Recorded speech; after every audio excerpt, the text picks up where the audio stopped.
Hello and welcome to video 16 in my Rigging in Maya series. It may look like we have a completed rig, but there is still a lot we need to do before it's ready to be passed to an animator.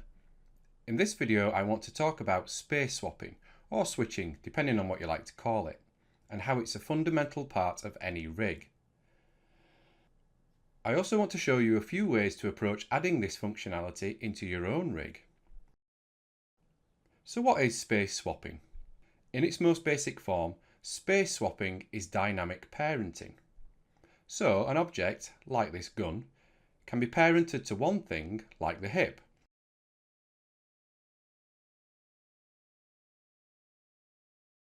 And then the animator can swap its parent to something else, like the hand.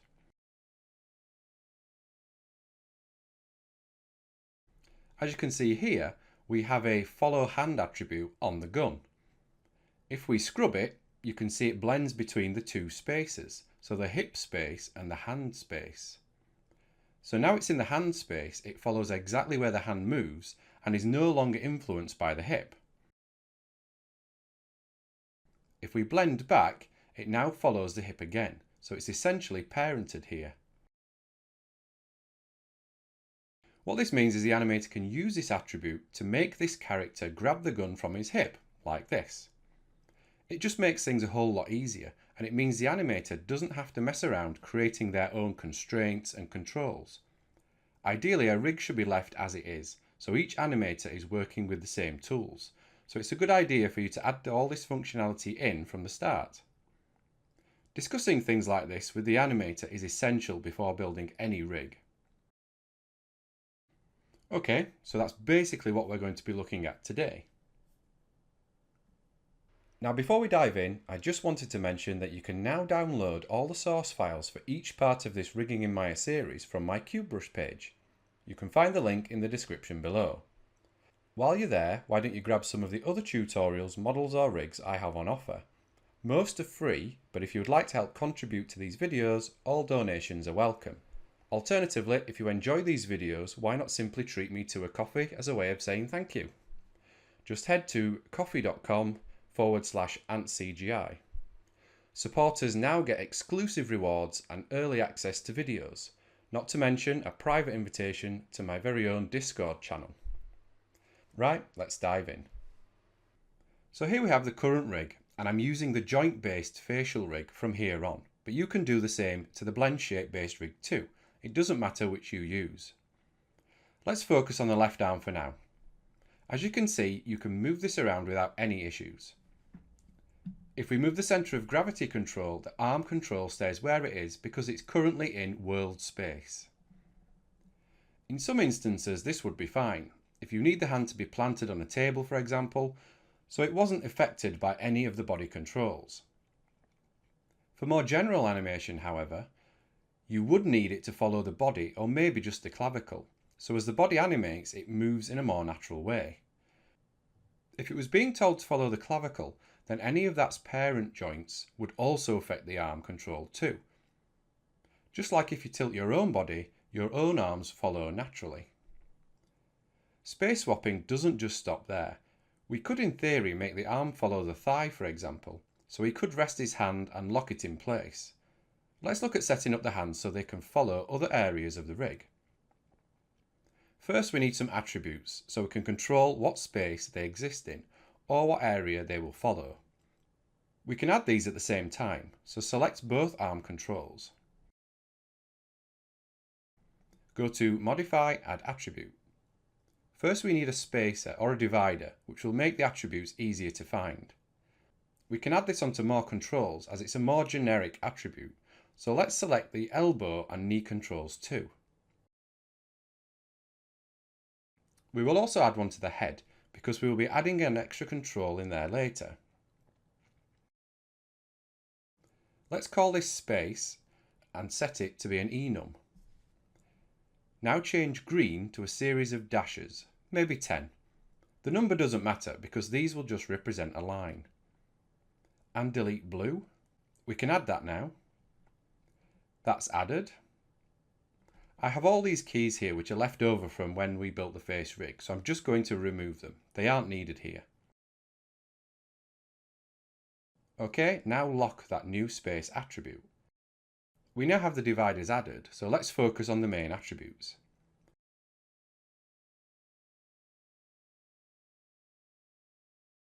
This will also be an enum. Call this follow.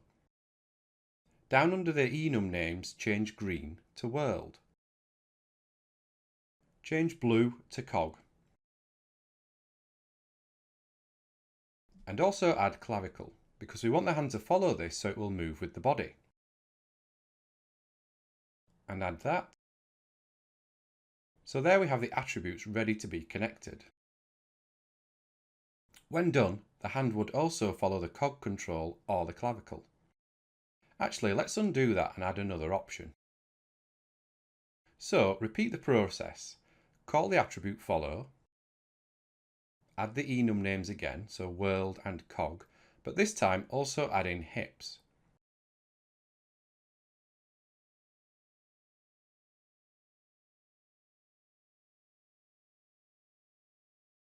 And finally, clavicle. So those are done.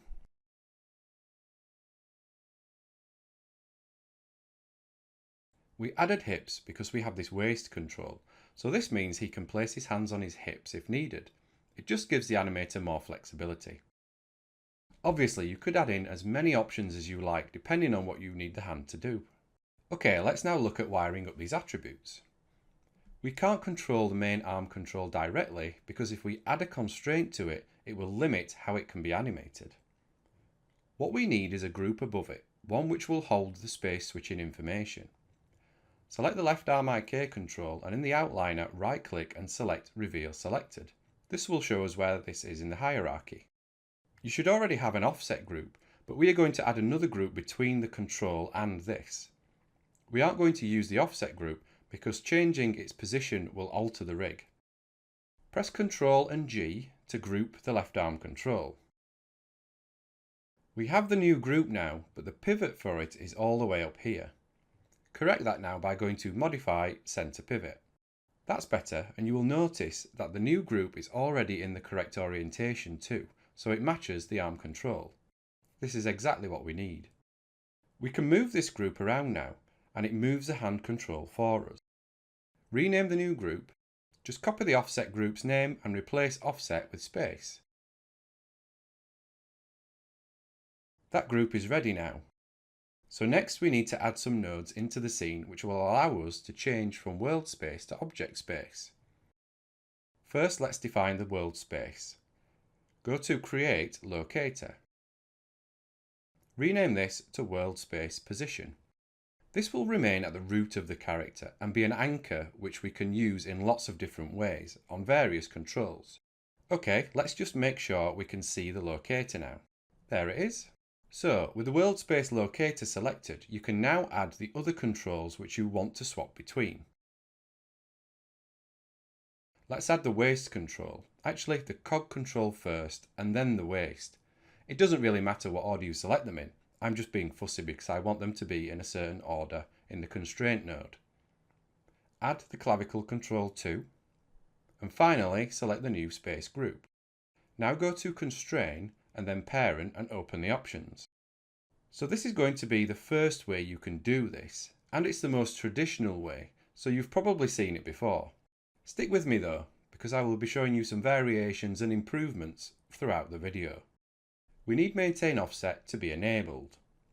Also make sure both Translate and Rotate are set to all. Click Apply. You can now see in the channel box the 4 weight values on the new constraint node. What we need to do now is make the follow attribute we added earlier drive these weight values, so they switch depending on what control we want to be connected to, or what object space we want to be in. Again, the traditional way is to use set-driven keys. So let's go up to, okay, where are you? Right, I need to be using the animation menu set. Okay, go to Key, Set-Driven Key, Set, and open the options. I've covered set-driven keys a few times over this series, so I won't go into too much detail. Select the left arm IK control, the one with the follow attribute on it, and click Load Driver. So there we can see the attribute which is going to drive the weight values on the constraint node. Now select the new parent constraint node and click Load Driven. That brings it into this window, and down here we have the 4 weight values, each corresponding to a locator or control. Let's make sure they are selected.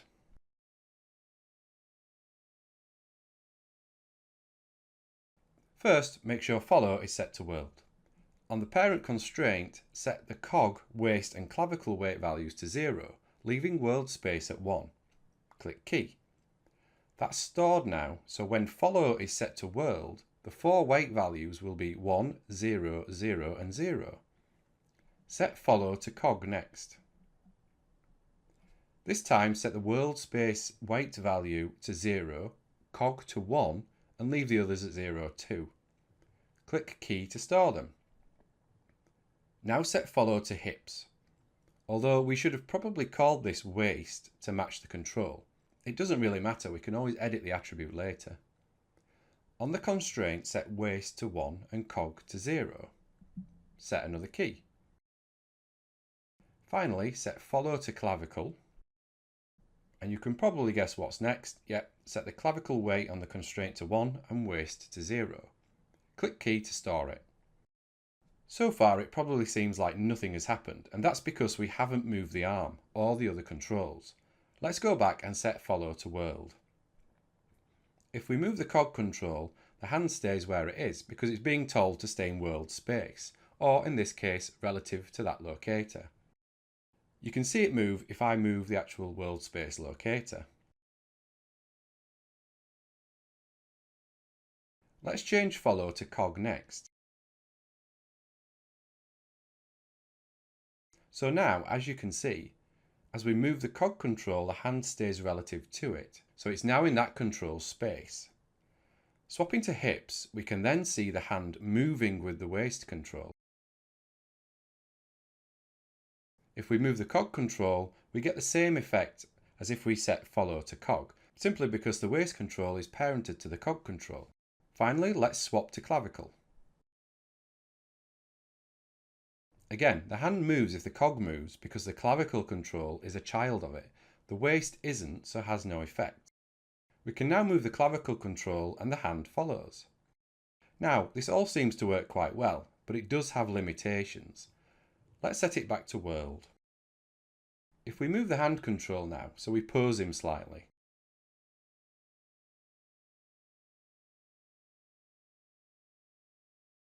Let's twist his torso too. Something like that.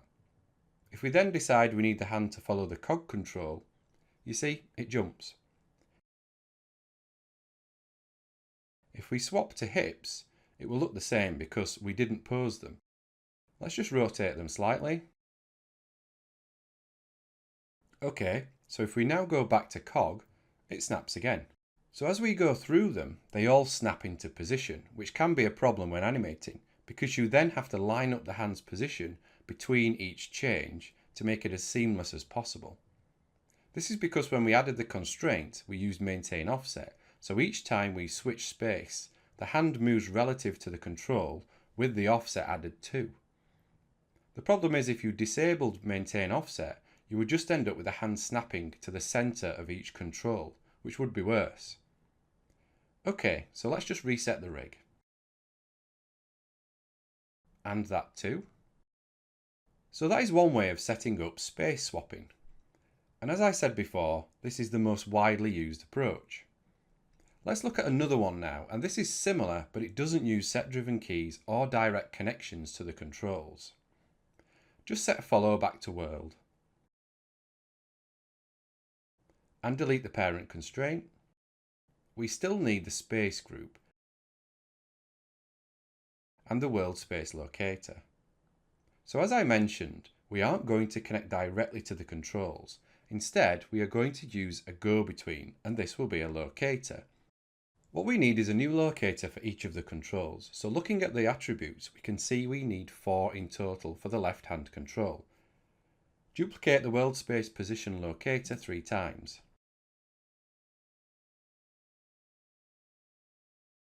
The first control is a waist control, so let's rename the first duplicate to left-hand waist space position. We call it this because it will dictate where the left-hand control will go.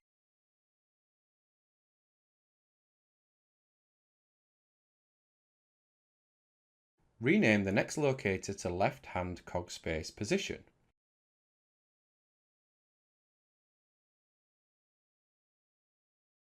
And the last one to left-hand clavicle space position.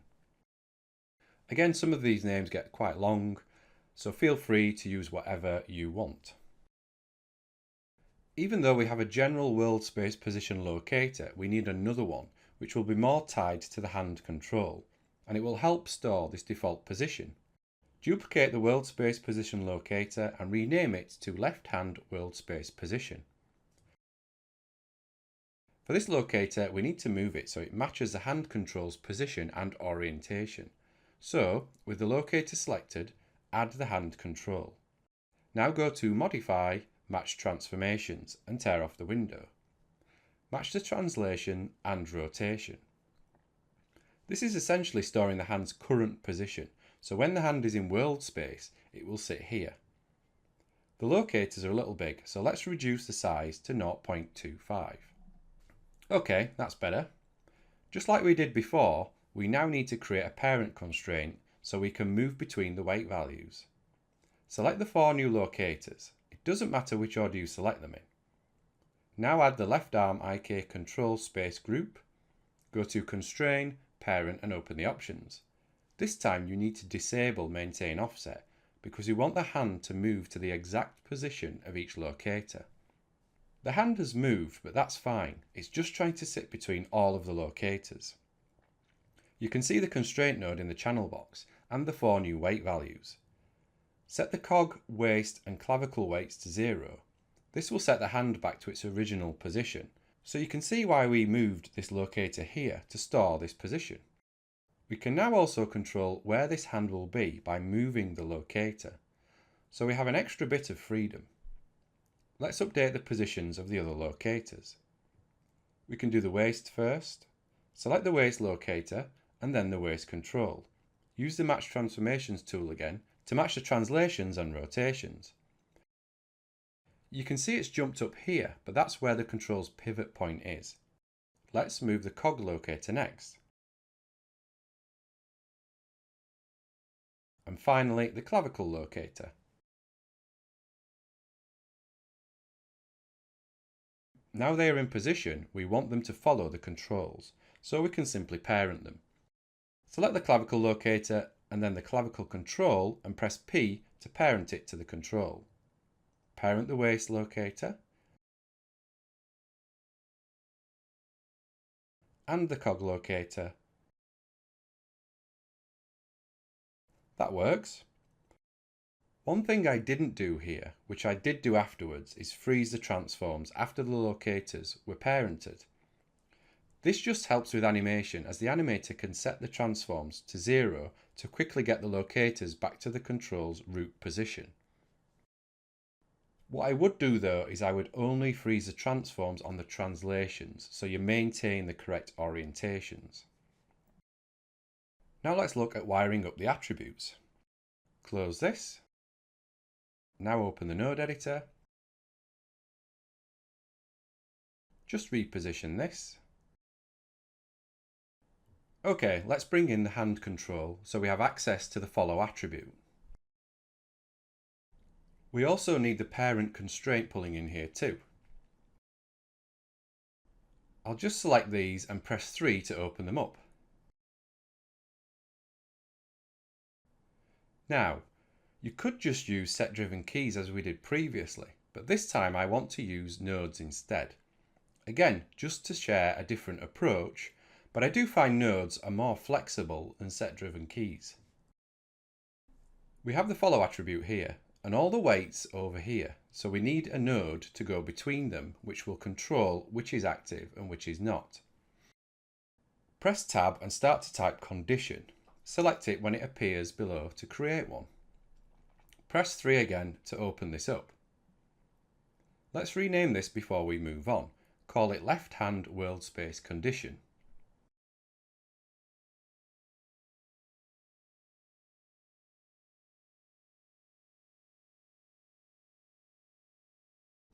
Open the attribute editor so we can see the condition node a little clearer.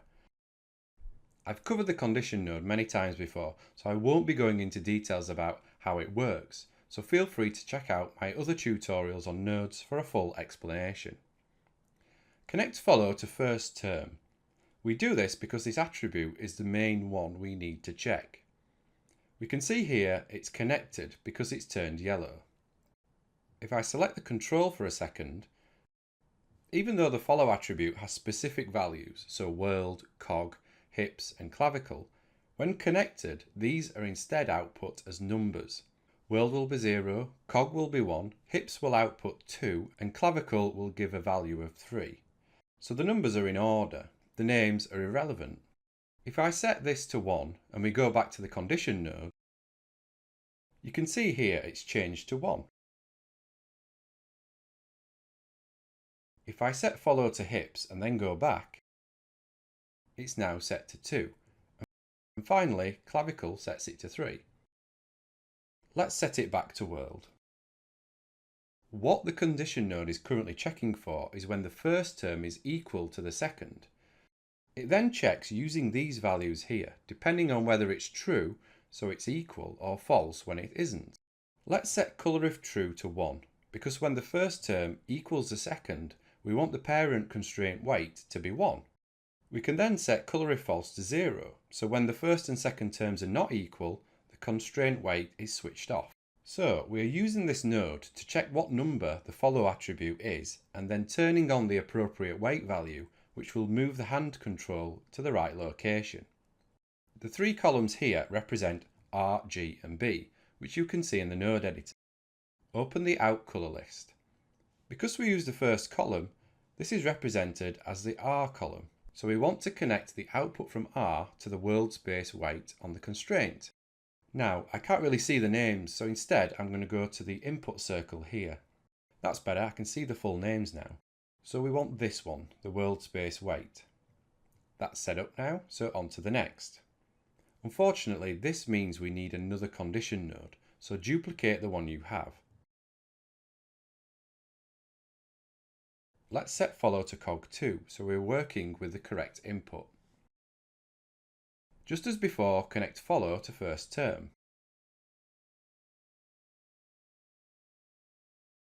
We better rename this node too. Call it left hand cog space condition. Another nice long name for you.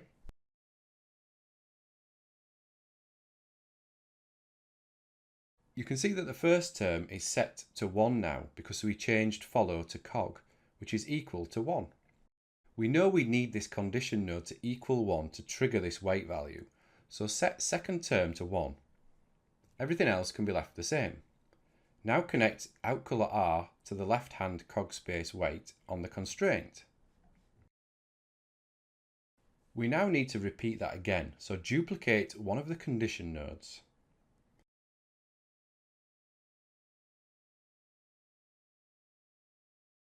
And let's rename it left hand waist space condition. Just move these out of the way. So again, connect follow to first term, and let's change follow to hips so we can see the value we need. We can see that the value is 2, so set second term to 2 as well. Now connect outColor R to the waist space weight. And on to the last one. Create another condition node.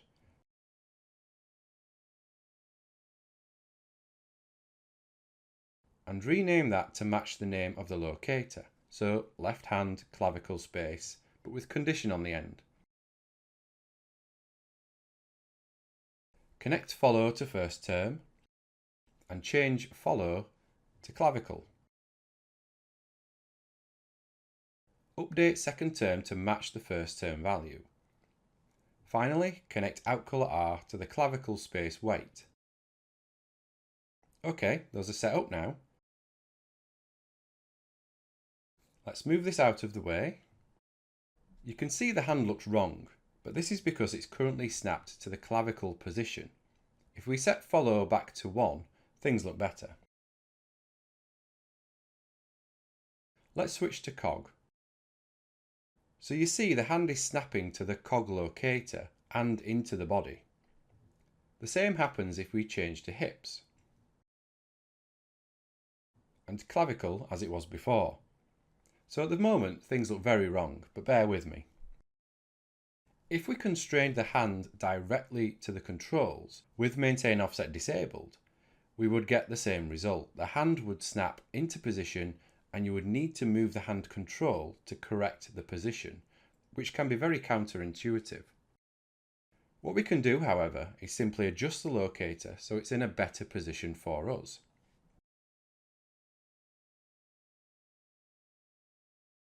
Let's move up here slightly.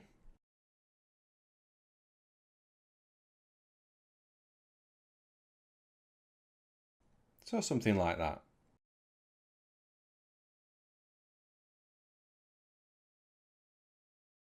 If I swap back to world space, the hand snaps back to the position of the hand locator. I can now swap to cog space and the hand jumps again, but to a better position. And if I animate the cog control, the hand follows. Let's look at the hips now. So switch to the hips attribute, and all we need to do is update the locator's position and orientation. Let's move this a bit further down, so it's more on his thigh.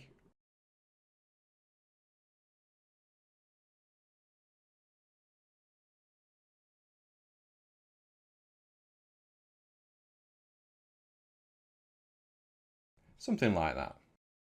We can wiggle his hips now and the hand is locked in place.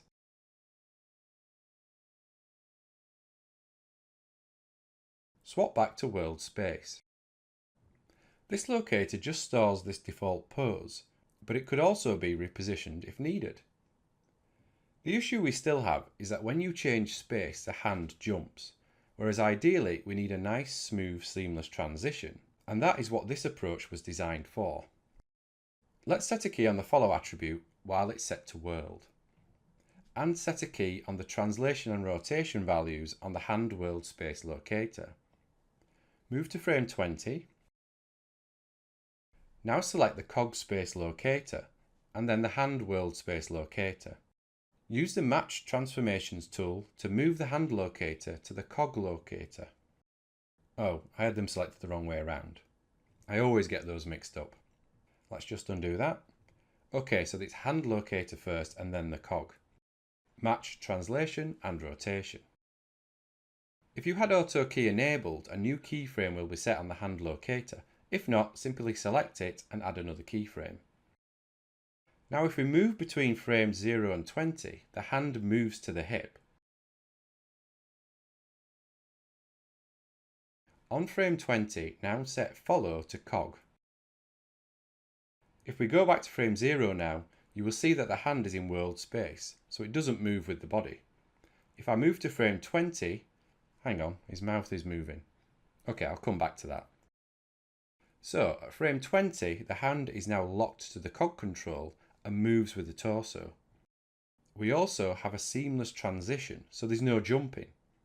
It's a simple setup, but it gives the animator so much more freedom, and they don't have to battle with controls popping around the scene as they swap spaces. So yes, we have the locators which allow us to move seamlessly between spaces and remove any snapping. We can go further though, seeing as we have the condition nodes anyway. Let's bring the node editor back. Remove these so we're just left with the condition nodes.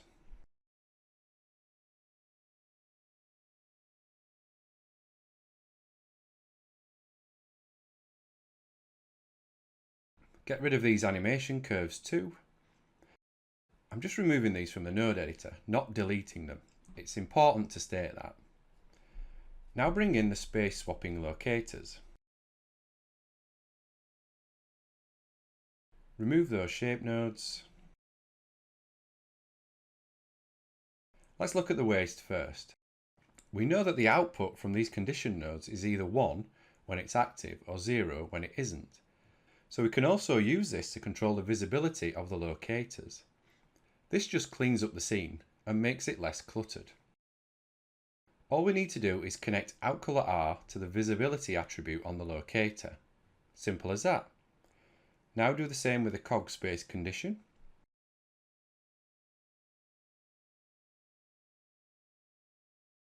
And the hand space.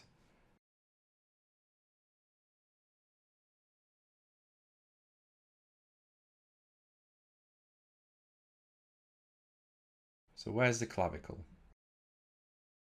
There we go. Move that up here. And connect its outColor R to visibility.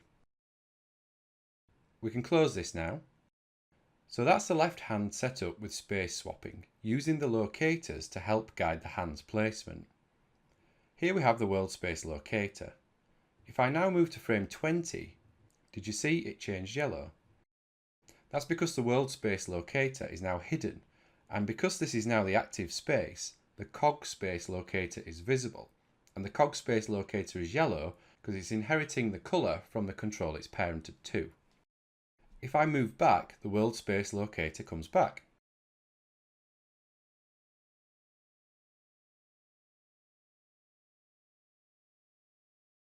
I can swap to hips and the hand will move, but the waist locator is now active.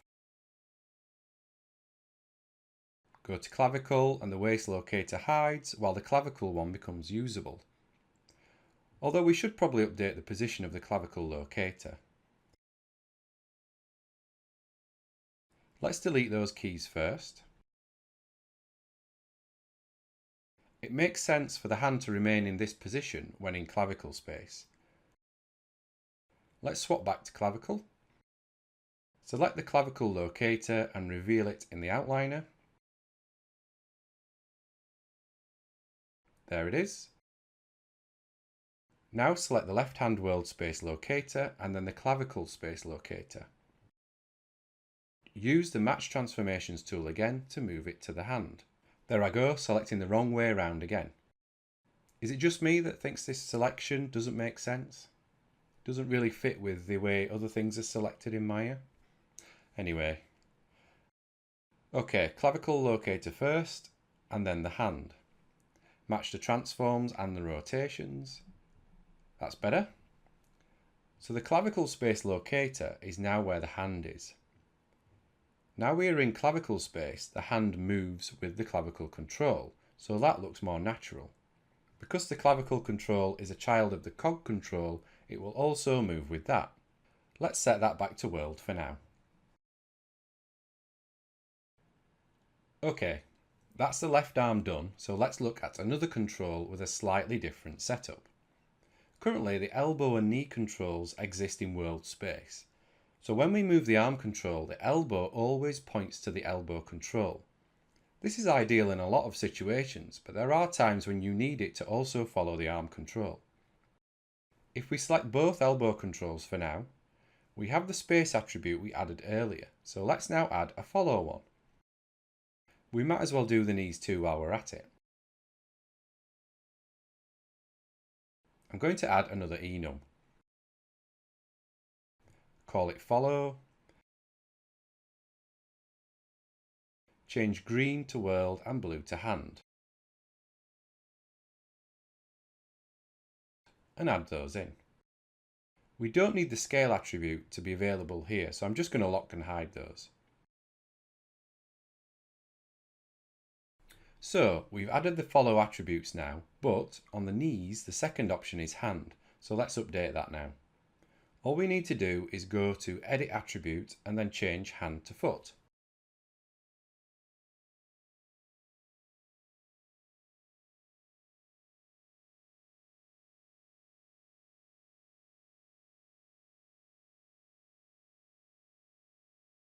That's better. Back up to the elbow now. Let's just find where that is in the outliner. Okay, just as we did with the hand, we need an extra group. So group the elbow control. And center the pivot.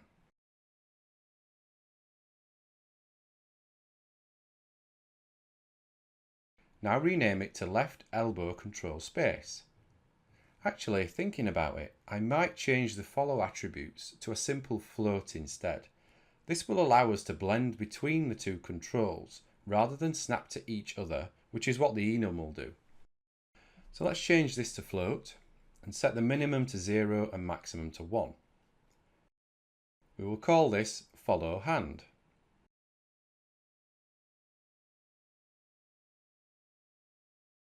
There we go. We have our group.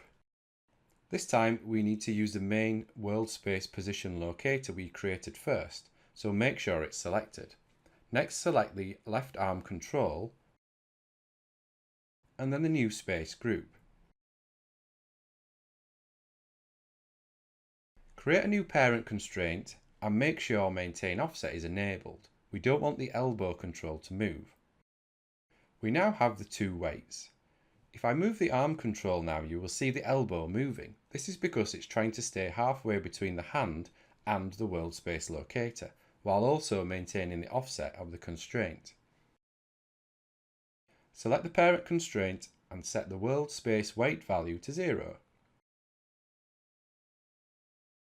Now when the hand moves, the elbow follows. If we do the opposite and set world space to 1 and the arm IK weight to 0, you'll see that the elbow now stays in world space. Okay, let's wire these up to the attribute. Open the node editor, let's clear that.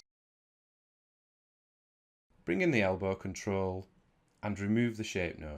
We will also need the parent constraint node, so drag that over too and open these up. Just separate these a bit.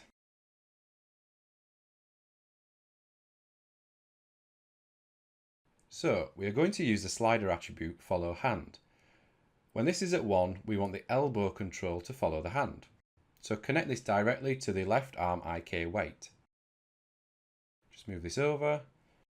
See if I can get rid of that blue line. There we go. So you can see here the weight is connected because it's yellow.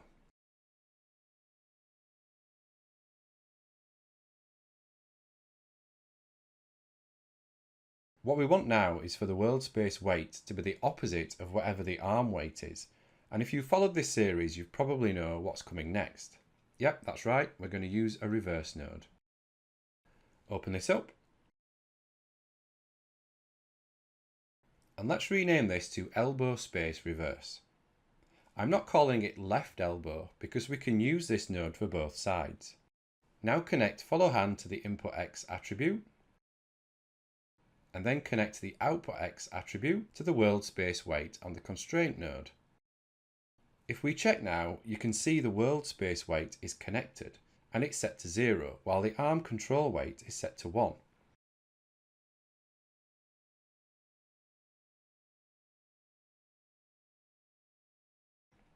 I can now move the arm and the elbow follows.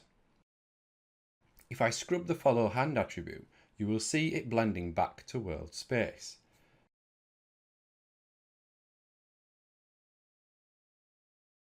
This just makes it a bit easier to use, as the animator can use the blend as part of the animation, so then there's no snapping. Okay, let's remove the enum attribute as we don't need it.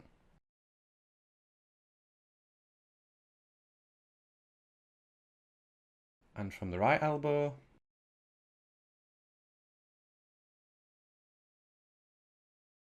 okay, done.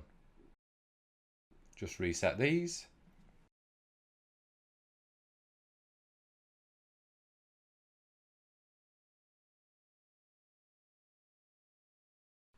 Okay, let's set up the opposite side, and as I mentioned previously, we can use the same reverse node. It has 3 inputs, so we might as well use them rather than creating more nodes. So it's the same process. First, group the elbow control and center the pivot. Rename the group, just copy the offset name and change it to space.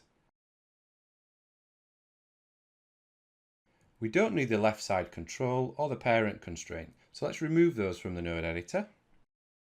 What we need now is another parent constraint. Select the world space locator and then the right arm control. Finally, select the new space group. and add a parent constraint. Get rid of that, move this over here, and bring in the control. Just open these. So we already used the X input and output, so this time connect follow hand to input Y. Now connect output Y to the world space weight attribute. Next, directly connect follow hand to the right arm weight. Just test that. Okay, so it's in world space at the moment. Let's set follow hand to 1. And there, the elbow now follows the hand's position. We also have the same nice blend too.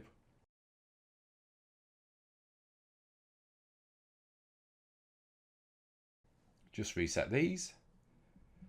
So that's the elbows set up, and it wasn't tricky, but this gives the animators so much more freedom. You can now do exactly the same with the knee controls, letting the animator choose if they follow the feet or stay in world space. So that's the hand controls and the elbow controls covered, but there's one more area I want to show you before we move on, and that's the head. Currently, if you rotate the neck, the head follows, which is fine, because that's how it's set up. If you move the centre of gravity control, the same happens, so he's looking very rigid. What we want is to give the head its independence, so it can either follow the neck or not. Let's look at where the head control is first. We can see that it's parented to the neck, so we need to move it. Select the head's offset group. If your attributes are locked, you need to unlock them before you move on. We're going to move this so it's parented to the shoulder control instead. This will break the rig temporarily, but don't worry about that for now. If you move the shoulder, the head looks fine, but now the neck has no influence over it. What we're going to do is set up the head like we did with the elbow controls, so the animator can blend between the head following the neck or remaining in world space. To do this, we need a group, so group the head control and center the pivot. Now, because the head control also has the facial controls parented to it, we won't get the right pivot point. We need to correct this, or the head won't rotate correctly. Select the head control and then hide the polygons for now. Now go to Display, Transform Display, Rotational Axis. We are showing this so we can see the correct pivot, plus it gives us something to snap to. Now select the new group and press Insert to edit the pivot. Holding V, use the middle mouse button to snap it to the head controls pivot. That's fixed. Now hide the rotational axis again. Okay, back on track. Rename the group just like you did with the others, adding space at the end. And bring back the polygons. The head has a slightly different setup when it comes to the constraints. Start by selecting the neck control and then the head space group.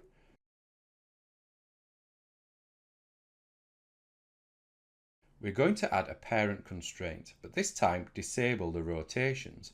We only want the translations.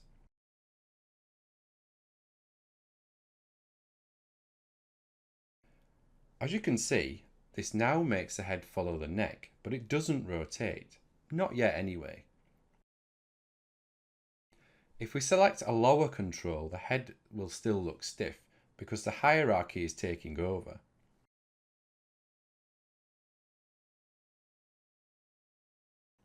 Now select the world space position locator and then the neck control followed by the head space group. We want to add another parent constraint, but this time we're going to disable the translations in the constraint and instead enable the rotations. Click Apply. You now have two parent constraints, but they both control different areas.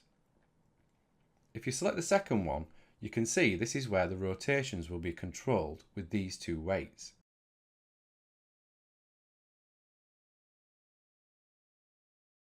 If I set world space to 0,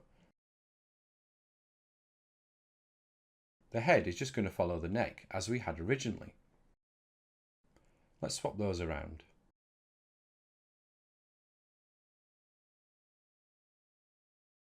Now the head moves with the neck, but its rotations are in world space, making it much more flexible to the animator. This is ideal if the character has to keep looking at something while the body is doing something else.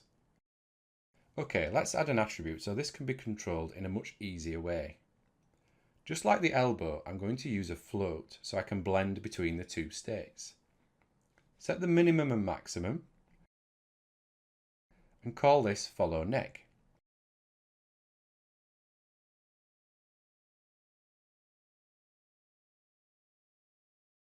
Okay, now back to the node editor.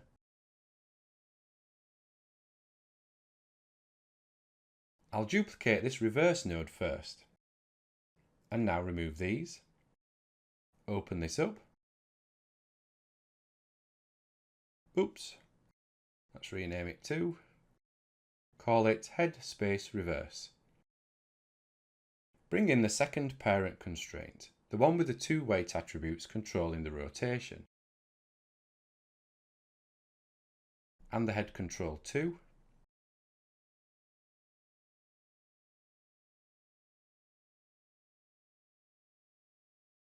Connect follow neck to the neck control weight. Also connect it to input X on the reverse node, and then connect output X to the world space weight. That's done. Just move this out of the way. Try it out. So follow neck is set to 0, so the head shouldn't rotate. Okay, good. I'll just leave that rotated slightly so we can test the blend. All we do is scrub this to make the head match the neck's orientation. Okay, that works great.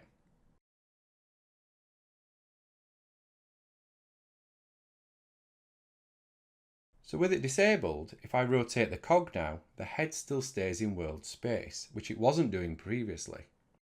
That works well. This looks a bit odd, so let's make the hand follow the clavicle. Okay, good.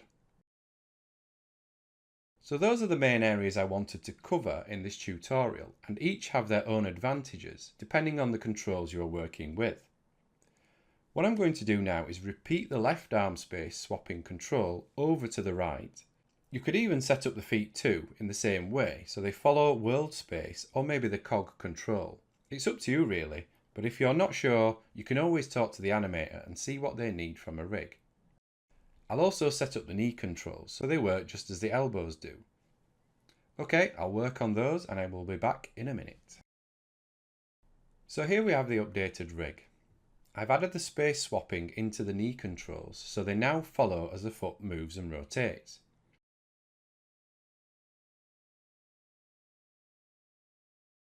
We can then blend back to world space and the foot is free to move without affecting the leg.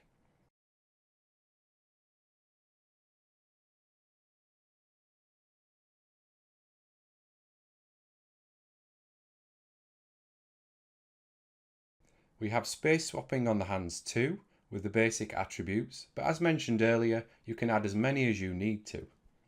Maybe the hand needs to hold a steering wheel or handlebars. These options can be added here.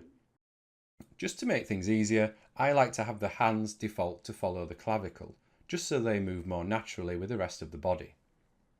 But you could always use world space instead, so they are free from the body's movement.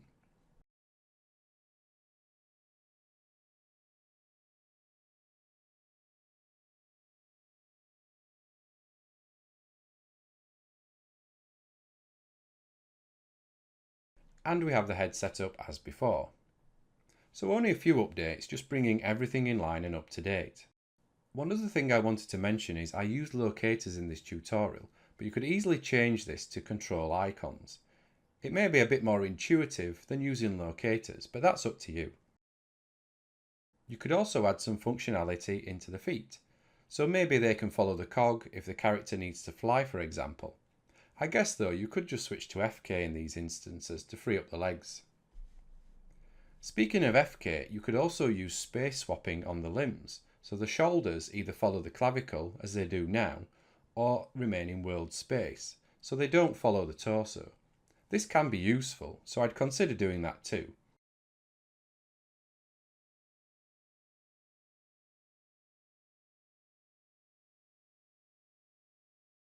In fact, thinking about it, I might add that into this rig too. So make sure you download the source files so you can check out how this is set up.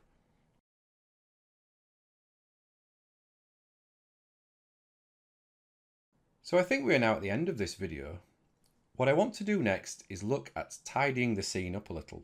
We have all these groups and locators existing in the root of our scene, which isn't good for a number of reasons.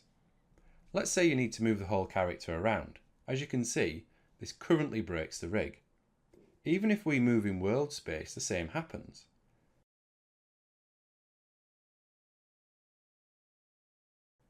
We could try grouping everything, but that has the same problems. If we also try to scale the character, you see this breaks the rig too.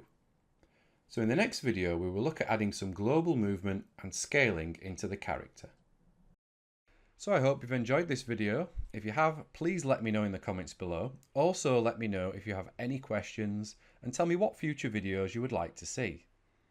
Remember to download the files from my CubeBrush page so you can follow along with these tutorials. And why not say thanks with a small donation via my Ko-fi page. As always, remember to like this tutorial and subscribe to my channel to keep up to date with future videos. This is antCGi signing off, and I will see you on the next one.